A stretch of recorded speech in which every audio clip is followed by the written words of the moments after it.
Salut à tous et bienvenue sur ma chaîne.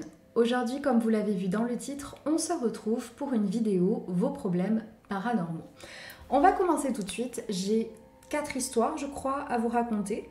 On va essayer d'analyser ça comme toujours. Je vous rappelle également que vous avez la possibilité de m'envoyer vos propres histoires pour avoir mon avis, avoir l'avis de mes abonnés, etc. Vous pouvez le faire en MP sur Instagram, peu importe le moment. Vous pouvez aussi décider de le faire en commentaire, c'est vous qui voyez. En tout cas, merci à ceux qui le feront parce que ces vidéos peuvent continuer du moment que j'ai de quoi vous raconter. J'avais une question mais je ne sais pas si vous pouvez répondre. Je me suis dit peut-être oui vu que vous faites un peu le domaine des fins. Avant-hier, j'ai senti un air frais à côté de moi.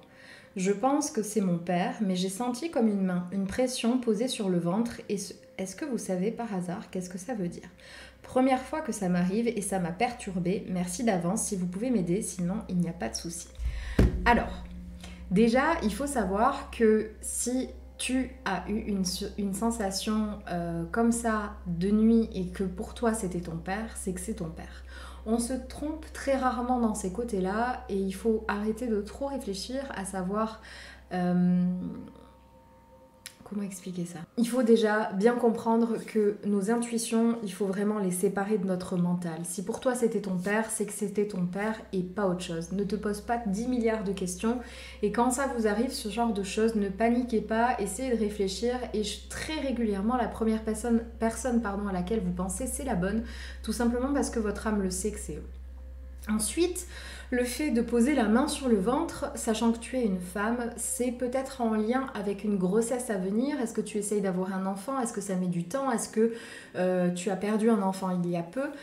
Il peut y avoir plein de messages derrière, mais pour moi, mettre une main sur un ventre comme ça, c'est vraiment... ça parle d'une grossesse. C'est à toi de voir à quoi ça correspond exactement. Qu'est-ce que ça peut vouloir dire pour toi? Mais dans tous les cas, il y a vraiment cette sensation de vouloir peut-être même rassurer la personne. Pour moi, c'est rien de négatif, bien au contraire. Bonjour Léa, je viens de voir ta vidéo YouTube et je me lance. La semaine dernière, j'ai fait un rêve étrange qui m'a tellement chamboulée que pendant 3 jours, j'étais vraiment dans le mal et je n'osais pas raconter mon rêve à mon mari ou mes enfants. Dans le rêve, j'étais mariée à un homme violent qui me battait, j'avais vraiment très peur de lui. J'ai essayé de m'enfuir avec mon enfant. Ah, je me souviens pourquoi je l'avais mis dans rêve. Là, j'étais en train de me dire pourquoi je l'avais mis dans paranormal. J'étais en train de me dire, mais ça y est, ma pauvre fille, t'as fumé. Non, vous allez comprendre. J'étais mariée à un homme violent qui me battait et j'avais vraiment très peur de lui. J'ai essayé de m'enfuir avec mon enfant, 3 ou 4 ans, alors que le plus jeune de mes enfants a 25 ans. Il m'a rattrapé, il m'a pris mon enfant et m'a roué de coups. Mes 2 sœurs présentes me disaient de le quitter, mais je ne pouvais pas, j'avais la peur au ventre. Le plus étrange, c'est que dans le rêve, c'était un homme grand et costaud, mais sans visage, c'était une silhouette, c'est tout.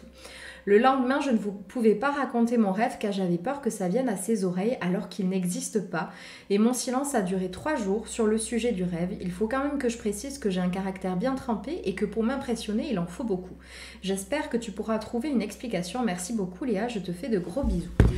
Et bien je te fais aussi de gros bisous. Alors, je l'ai mis dans la catégorie paranormale, tout simplement parce que certes c'est un rêve, mais c'est un rêve qui a pris vraiment... Comment vous expliquer ça? Ça a pris vraiment des proportions énormes parce que tu as été incapable d'en parler pendant 3 jours.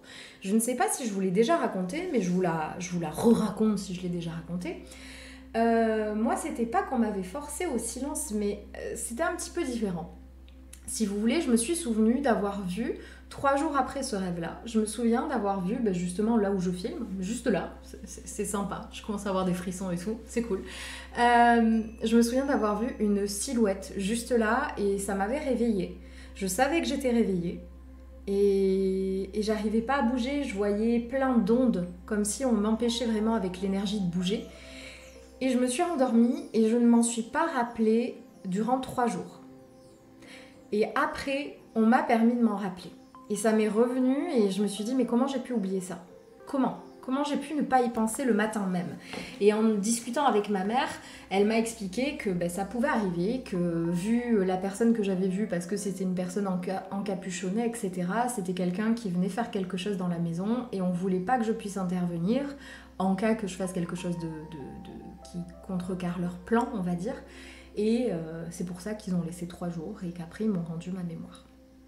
Ça paraît fou comme ça, hein, mais je vous le promets sur la tête de Salem, je vous le promets. Donc, bref, je l'ai mis du coup dans l'histoire paranormale parce que ça me semble vraiment trop gros pour n'être qu'un rêve.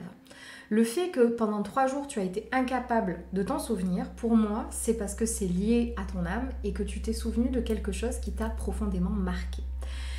Ça va te faire un choc peut-être, mais je pense sincèrement que ce que tu as vécu là, c'est des réminiscences que tu as vécues dans une autre vie. Tu as vécu des vies antérieures et je pense sincèrement que tu as mis le visage de tes sœurs que tu connaissais parce que tu t'es déjà incarné avec elles et que l'homme que tu voyais, tu n'arrives pas à voir son visage parce que je pense que ton subconscient n'est pas encore prêt à comprendre qui il est dans cette vie-là.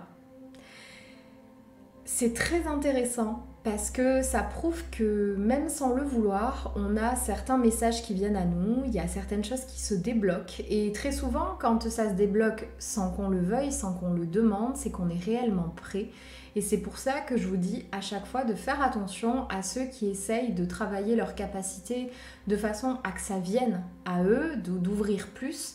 Si ça ne s'ouvre pas, ça sert à rien de forcer les choses, c'est que vous n'êtes pas encore prêt à recevoir certaines choses.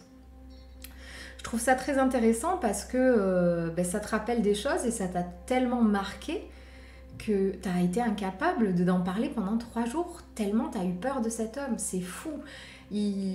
Ça serait intéressant que tu creuses le sujet, vraiment. J'ai vécu une expérience il y a quelques jours en m'endormant, j'ai entendu plusieurs fois mon prénom et cela a duré toute la nuit et à mon réveil j'avais des marques de griffures sur la joue gauche et les marques ont disparu qu'à partir de 15h la journée. Je souhaiterais comprendre cela. Alors, griffure, entendre son prénom dans la nuit, clairement, il y a des gens qui essayent d'attirer ton attention. Les griffures, à mon sens, ça va plus être quelque chose de négatif, donc peut-être faire une petite purification de chez toi, ça pourrait être intéressant. Ça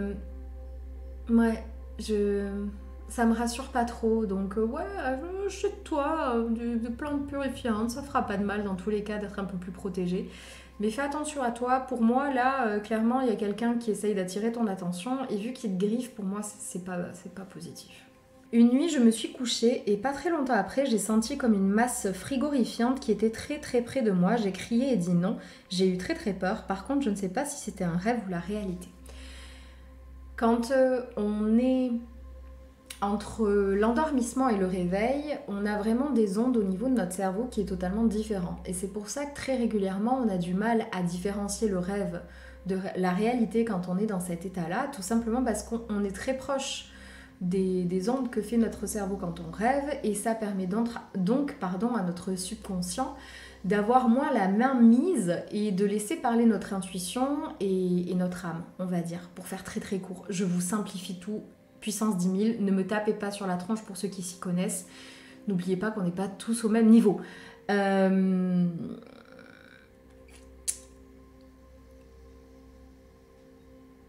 Pour moi, c'était pas un rêve.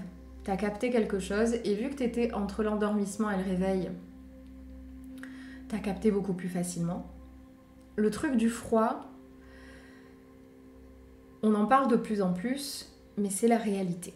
Quand il y a des défunts, des présences, surtout quand il y en a pas mal ou qui sont quand même avec pas mal d'énergie, ça a tendance à faire baisser les températures. Vous avez juste à regarder les explorations, les gens, les chasseurs de fantômes, les choses comme ça, ils vous le diront tous.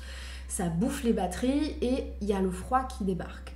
Pour moi, que tu aies senti un froid glacial comme ça, tu peux pas l'inventer. Tu peux pas l'inventer et vraiment, ça, à mon sens, c'est qu'il y a quelqu'un qui a voulu te rendre visite. À savoir que tu as réagi avec la peur, mais tu as quand même très bien réagi parce que tu as dit non. Tu as dit non, et je vous le répète encore une fois, pour ceux qui auraient peur, et ça tombe très bien vu qu'on est à la fin de cette vidéo, c'était la dernière histoire, on est ceux qui sont sur Terre, ceux qui sont vivants. On a donc plus d'énergie qu'eux, et c'est nous qui avons la main sur ce qu'il se passe. Je sais que c'est compliqué à comprendre, je sais que c'est compliqué à réaliser, mais comprenez bien que c'est vous qui avez le pouvoir. Et si vous voulez avoir la paix, si vous voulez qu'on ne vous contrôle pas, qu'on ne vous fasse rien de mal, vous avez juste à vous persuader que ça n'arrivera pas, et ça n'arrivera pas. Donc certes, tu as agi sur la peur, donc à mon avis, si tu veux réouvrir tout ça, tu vas un peu galérer parce qu'il faudra laisser tomber la peur.